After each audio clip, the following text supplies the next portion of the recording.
రాష్ట్రంలో బీర్ల ధరలను పెంచింది సర్కార్. బీర్ల ధరలను 15% పెంచుతూ ఉత్తర్వులు జారీ చేసింది. దీంతో ఒక్కో బీరు ధర 150 నుంచి 180 దాకా పెంచింది సర్కార్. ఎక్కువ రేట్లున్న బీర్ల ధరలు మరింత పెరగనున్నాయి. పెరిగిన బీర్ల ధరలు ఇవాల్టి నుంచి అమల్లోకి రానున్నాయి.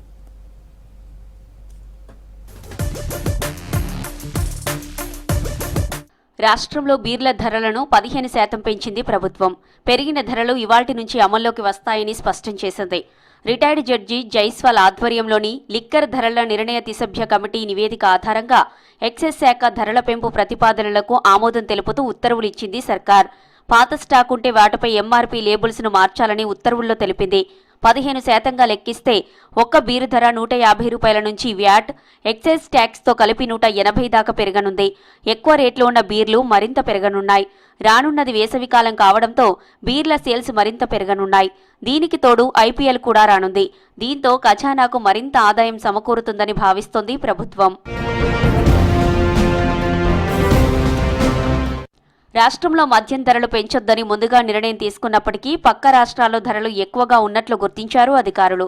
మద్యం ధరలను ప్రధానంగా బీర్ల ధరలు పెంచాలని లిక్కర్ కంపెనీలు కొంతకాలంగా ప్రభుత్వాన్ని డిమాండ్ చేస్తున్నాయి. రాష్ట్ర మద్యం మార్కెట్లో 60% వాటా ఉన్న మల్టీనేషనల్ బీర్ల కంపెనీ తమకు ప్రస్తుతం చెల్లిస్తున్న బేసిక్ ధర మీద కనీసం 30.1% అదనపు ధర చెల్లించాలని కోట్ చేసింది. ఈ కంపెనీ డిమాండ్నే మిగతా కంపెనీలు అనుసరించాయి. త్రిసభ్య కమిటీ కూడా ధరలను 15 నుంచి 19% పెంచవచ్చని నివేదిక ఇచ్చింది. దీంతో 15% బీర్ బేసిక్ ధర పెంచడానికి రాష్ట్ర ప్రభుత్వం అంగీకరించింది. ఒక్క బీర్ల కేసు మీద 15% బేసిక్ ధర పెంచితే దానికి కనీసం 250 రూపాయల నుంచి 280 రూపాయల వరకు వ్యాట్, ఎక్సైజ్ సుంకంతో పాటు వివిధ రకాల పన్నులు జతకలుస్తాయి. దీంతో 150 రూపాయలున్న లైట్ బీరు 180 వరకు, 160 రూపాయలున్న స్ట్రాంగ్ బీరు 200 వరకు ధర పెరగనుంది.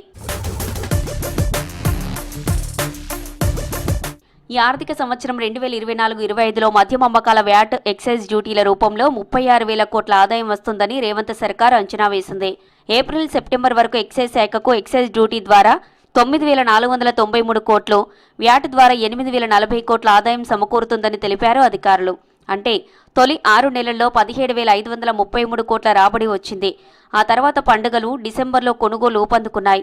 దీంతో ఆదాయం తగ్గినా పెరిగిన ధరలతో కొంత ఆదాయాన్ని సమకూర్చుకోవచ్చని సర్కార్ భావిస్తోంది. రాష్ట్ర వ్యాప్తంగా ఉన్న మద్యం దుకాణాలు, బార్లు, క్లబ్లు, పబ్ల ద్వారా రోజుకు సరాసరి 90 కోట్లకు పైగా ఆదాయం వస్తుంది. నెలకు 2,700 కోట్ల నుంచి 3,000 కోట్ల వరకు మద్యం అమ్మకాలు జరుగుతున్నట్లు తెలిపారు ఎక్సైజ్ అధికారులు. ఇక బీర్ల రేట్లు పెరగడంతో ప్రతి నెల 300 కోట్ల వరకు అదనంగా ఆదాయం వస్తుందని అంచనా వేస్తున్నారు అధికారులు.